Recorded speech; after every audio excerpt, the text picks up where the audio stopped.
আসসালামু আলাইকুম সুপ্রিয় দর্শক, চলে আসলাম আজকের আরও একটি খুবই গুরুত্বপূর্ণ আবহাওয়ার আপডেট নিয়ে। আজ 8ই সেপ্টেম্বর রবিবার। কেমন থাকতে পারে আগামী 24 ঘন্টার আবহাওয়া?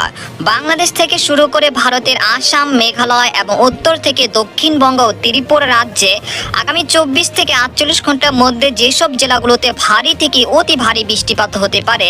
এছাড়া বর্তমানে যে দেশ জুড়ে এবং দক্ষিণবঙ্গ এবং পশ্চিমবঙ্গের একাধিক জেলায় যে আর্দ্রতাজনিত অস্বস্তি ভ্যাপসা গরম রয়েছে, সেটা কবে নাগাদ বিদায় নিতে পারে। এছাড়া আগামী দিনে কোন কোন জেলাগুলোতে বৃষ্টি বা ভারী বৃষ্টিপাতের সম্ভাবনা রয়েছে এবং বঙ্গোপসাগরে ইতিমধ্যে একটি নিম্নচাপ সৃষ্টি হয়েছে, এটার প্রভাবে আগামী 10ই সেপ্টেম্বর রাত থেকে দেশের দক্ষিণাঞ্চল, খুলনা, বরিশাল, চট্টগ্রাম এবং সিলেট বিভাগ এবং দক্ষিণবঙ্গের একাধিক জেলায় ভারী থেকে অতি ভারী বৃষ্টিপাতের পূর্বাভাস জারি করেছে বাংলাদেশ ও ভারতীয় আবহাওয়া দপ্তর তরফ থেকে। এর ফলে সমুদ্র বেশ উত্তাল থাকতে পারে। তো এই বিষয়ে কি বলছে আজকের আবহাওয়া রিপোর্টে জানিয়ে দেব সম্পূর্ণ বিস্তারিত। ভিডিওদের সঙ্গে থাকুন। আর আপনি কোন জেলা থেকে আমাদের আবহাওয়ার খবরটি দেখছেন, অবশ্যই আপনার জেলার নামটি আমাদের কমেন্ট বক্সে জানিয়ে দিবেন। আর সবার আগে সবার প্রথম সঠিক আবহাওয়ার খবর জানতে আমাদের চ্যানেলটিকে সাবস্ক্রাইব করে রাখুন। এবার জেনে নেওয়া যাক এক নজরে।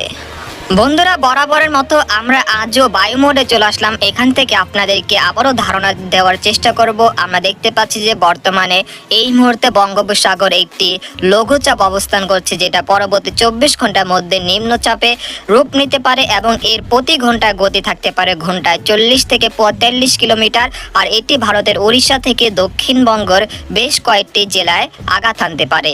এর প্রভাবে আগামী 11 তারিখ বুধবার সেটি বাংলাদেশের বিভিন্ন অঞ্চল অর্থাৎ খুলনা, বরিশাল, চট্টগ্রাম এবং দক্ষিণবঙ্গের বেশ কয়েকটি জেলায় বৃষ্টি বা ভারী বৃষ্টিপাত ঘটাতে পারে। আর এই বৃষ্টিপাত আগামী 14 বা 15 তারিখ পর্যন্ত চলতে পারে। অর্থাৎ বর্তমানে যে অস্বস্তিকর আর্দ্রতাজনিত ঘামযুক্ত আবহাওয়া রয়েছে, সেটা 10 তারিখ রাত পর্যন্ত অব্যাহত থাকতে পারে। আর যখন এই নিম্নচাপটি স্থলভাগ ঘর্ষণ করবে, তখন এর প্রভাবে আর 10ই সেপ্টেম্বর রাত থেকে দেশের বিভিন্ন অঞ্চলে বিক্ষিপ্ত আকারে বৃষ্টি বা ভারী বৃষ্টিপাত শুরু হতে পারে। আর এই বৃষ্টিপাত টানা 3 দিন বা 4 দিন পর্যন্ত স্থায়ী হতে পারে। আর এদিকে আমরা দেখতে পাচ্ছি যে আরেকটি ঘূর্ণাবর্ত অবস্থান করছে, স্থল ঘূর্ণাবর্ত, যেটি টাইফুন জগি। সেটি ক্রমান্বয়ে আগামী 11 বা 12ই সেপ্টেম্বর সেটি বাংলাদেশের দিকে এগিয়ে আসতে পারে। অর্থাৎ দুই ঘূর্ণাবর্ত একত্রিত হয়ে এই বৃষ্টি বা ভারী বৃষ্টিপাত ঘটাতে পারে দেশের দক্ষিণ থেকে মধ্যাঞ্চল এবং উত্তর থেকে দক্ষিণবঙ্গ এবং আসাম, মেঘালয় এবং ত্রিপুরা রাজ্যে এই বৃষ্টিপাত ঘটাতে পারে আগামী 11ই সেপ্টেম্বর থেকে 12ই সেপ্টেম্বর, 13 সেপ্টেম্বর, 14 সেপ্টেম্বর এবং 15 সেপ্টেম্বর পর্যন্ত এই বৃষ্টিপাত চলতে পারে। এরপর 16 সেপ্টেম্বর থেকে আবহাওয়ার পরিবর্তন আসতে পারে এবং তখন আরেকটি ঘূর্ণাবর্ত তৈরি হতে পারে, যার ফলে আবারও বৃষ্টি বা ভারী বৃষ্টিপাতের সম্ভাবনা পরবর্তী সময় হতে পারে। এই বৃষ্টিপাত চলতে পারে 15 তারিখ পর্যন্ত। এরপর 16, 17 তারিখ আবারও ভ্যাপসা গরম বা আর্দ্রতাজনিত অস্বস্তি সেটা ব্যাপক হারে বৃদ্ধি পেতে পারে। আর আমরা যে বঙ্গোপসাগরে যে ঘূর্ণাবর্তটি দেখতে পাচ্ছি, এর প্রভাবে দেশের সকল সমুদ্র বন্দরগুলোর জন্য 3 নম্বর স্থানীয় সতর্ক সংকেত আসতে পারে আগামী 24 থেকে 48 ঘন্টার মধ্যে। যারা মৎস্যজীবী রয়েছেন তারা সতর্কতার সাথে থাকবেন এবং উপকূলের কাছাকাছি থেকে সাবধানতার সাথে চলাচল করবেন, যেহেতু বঙ্গোপসাগরে একটি নিম্নচাপ তৈরি হতে যাচ্ছে, যেটা পরবর্তী 24 ঘন্টার মধ্যে আরও শক্তিশালী হয়ে নিম্নচাপে রূপ নিতে পারে। আর এর প্রভাবে দেশের উপকূলীয় অঞ্চলগুলোতে দমকা বা ঝড়ো হাওয়া বয়ে যেতে পারে প্রায় 30 থেকে 40 কিলোমিটার গতিবেগে। উপগ্রহ চিত্রে চলে আসলাম। এখানে আমরা দেখতে পাচ্ছি যে ঘূর্ণাবর্তকে কেন্দ্র করে এখানে মেঘ সৃষ্টি হচ্ছে, যেটা বিশাখাপট্টনম এবং উড়িষ্যার দিকে ব্যাপক হারে বৃষ্টিপাত ঘটাচ্ছে। তবে এই ঘূর্ণাবর্তটি আগামী 24 থেকে 48 ঘন্টার মধ্যে দক্ষিণবঙ্গের বেশ কয়েকটি জেলায় বৃষ্টি বা ভারী বৃষ্টিপাত ঘটাতে পারে।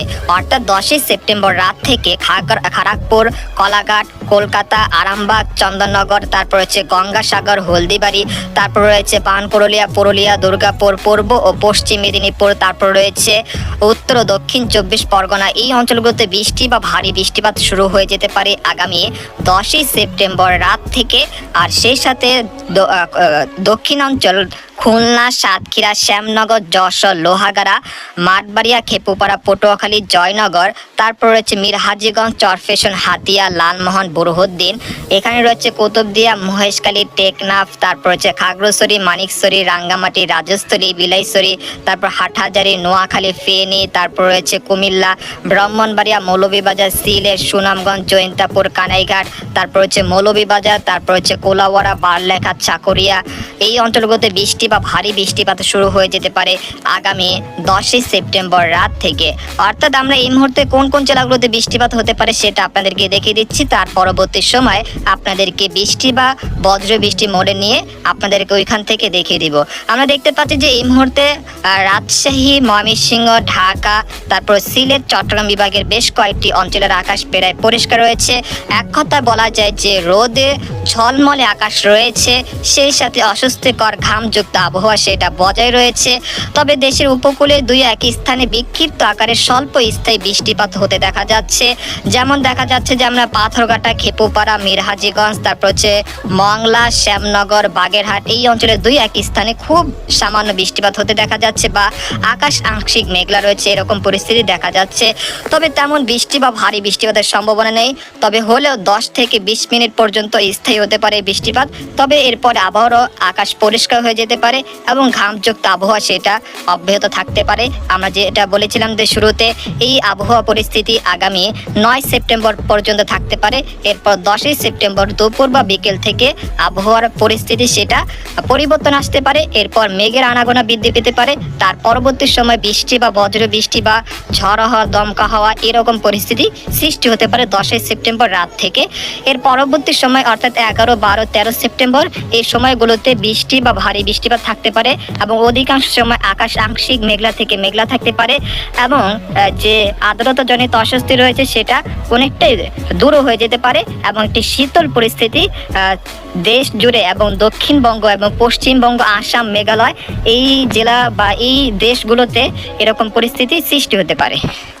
আমরা দেখতে পাচ্ছি যে খড়গপুর, তারপরে রয়েছে কলাঘাট, তারপর এখানে রয়েছে পুরুলিয়া, বানকুড়িয়া, দুর্গাপুর, বর্ধমান, কাটোয়া, শান্তিপুর, এখানে রয়েছে পূর্ব পশ্চিম মেদিনীপুর, তারপর হচ্ছে হলদিবাড়ি, গঙ্গাসাগর, পূর্ব পশ্চিম মেদিনীপুর, তারপর উত্তর ও দক্ষিণ 24 পরগনা এই অঞ্চলের আকাশ প্রায় আংশিক মেঘলা থেকে মেঘলা রয়েছে এবং ঝাঁকে ঝাঁকে মেঘ রয়েছে। তবে বৃষ্টি বা ভারী বৃষ্টিপাতের তেমন সম্ভাবনা নেই এবং আর্দ্রতাজনিত অস্বস্তি রয়েছে সেটা বজায় থাকতে পারে আজও এবং আগামীকালও।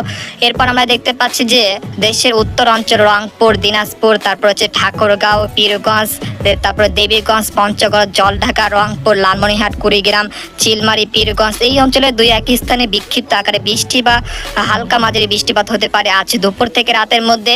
এছাড়া আমরা দেখতে পাচ্ছি সিংড়া, তারপর হচ্ছে মহানপুর, তারপর হচ্ছে আদামদিঘি, তারপর হচ্ছে আক্কেলপুর, নন্দীগ্রাম, বগুড়া, তারপর রাজশাহী, চাঁপাইনবাবগঞ্জের দুই এক স্থানে বিক্ষিপ্ত আকারে বৃষ্টি বা ভারী বৃষ্টিপাত হতে পারে, যেটা স্বল্প স্থায়ী হতে পারে 1 থেকে 5 মিনিট বা 10 মিনিট পর্যন্ত এরকম পরিস্থিতি বৃষ্টিপাত দেখা যেতে পারে এই অঞ্চলগুলোতে। এরপর আমরা দেখতে পাচ্ছি যে ঢাকা, তারপর হচ্ছে ফরিদপুর, দোহার, মুকসাদপুর, বালিয়াকান্দি, শিবচর, তারপর হচ্ছে গোপীনাথপুর, মাদারীপুর, মুন্সিগঞ্জ, নরসিংদী, তারপর কাপাসিয়া, কটিয়াদির দুই এক স্থানে বিক্ষিপ্ত আকারে বৃষ্টি বা বজ্র বৃষ্টি হতে পারে, যেটা স্বল্প স্থায়ী হতে পারে 1 থেকে 10 মিনিট বা 20 মিনিট পর্যন্ত বা 15 মিনিট পর্যন্ত এরকম হতে পারে, যেটা বজ্রপাত সহকারে হতে পারে এবং সেই সময় একটু দমকা বা ঝড়ো হাওয়া বয়ে যেতে পারে, তবে সেটা স্বল্প স্থায়ী থাকতে পারে। এর পরবর্তীতে আকাশ পরিষ্কার হয়ে আবারও ঘামযুক্ত আবহাওয়া সেটা শুরু হয়ে যেতে পারে। আর এই পরিস্থিতি আগামী 9 তারিখ পর্যন্ত অব্যাহত থাকতে পারে এবং 10 তারিখ বিকেল বা রাত থেকে পরিস্থিতি আবারও পরিবর্তন আসতে পারে। আমরা দেখতে পাচ্ছি যে বরিশাল বিভাগে এরকম পরিস্থিতি রয়েছে, ঘামযুক্ত আবহাওয়া সেটা।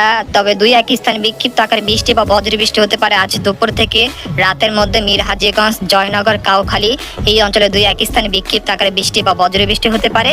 আর এদিকে খাগড়াছড়ি, মানিকছড়ি, পার্বত্য চট্টগ্রাম বিভাগের রাঙ্গামাটি, রাজস্থলী, হাটহাজারী, তারপর হচ্ছে মানিকছড়ি, এরপরে রয়েছে ভারতের ত্রিপুরা রাজ্যের আগারতলা, আমবাসা, উদয়পুর এই অঞ্চলে দুই এক স্থানে আজ দুপুর থেকে রাতের মধ্যে বিক্ষিপ্ত আকারে বৃষ্টি বা বজ্র বৃষ্টি হতে পারে। সেই সাথে সিলেট বিভাগের বেশ কয়েকটি অঞ্চলে বৃষ্টি বা বজ্র বৃষ্টির সম্ভাবনা রয়েছে আজ দুপুর থেকে রাতের মধ্যে।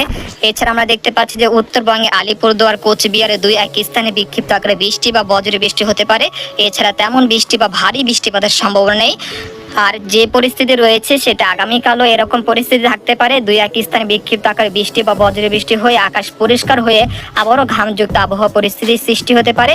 এটা আগামীকালও এরকম পরিস্থিতি দেখা যেতে পারে। এর পরবর্তী সময় আবারও আবহাওয়া পরিবর্তন আসতে পারে, যেটা 10 তারিখ বিকেল থেকে। আর যে ঘূর্ণাবর্ত বা যে নিম্নচাপটি সৃষ্টি হয়েছে সেটা পরবর্তী সময় অর্থাৎ 24 থেকে 48 ঘন্টার মধ্যে নিম্নচাপে পরিণত হতে পারে। আমরা দেখতে পাচ্ছি যে আগামী 10 তারিখ সেই নিম্নচাপটি ভারতের দক্ষিণ ওড়িশে আঘাত হেনেছে। এর প্রভাবে আগামী 11 সেপ্টেম্বর থেকে দেশের দক্ষিণাঞ্চল খুলনা, বরিশাল, চট্টগ্রাম এবং দক্ষিণবঙ্গের কলকাতা সংলগ্ন এলাকাগুলোতে দমকা বা ঝড়ো হওয়ার সাথে বিক্ষিপ্ত আকারে হালকা গুড়ি গুড়ি বৃষ্টিপাত শুরু হয়ে যেতে পারে।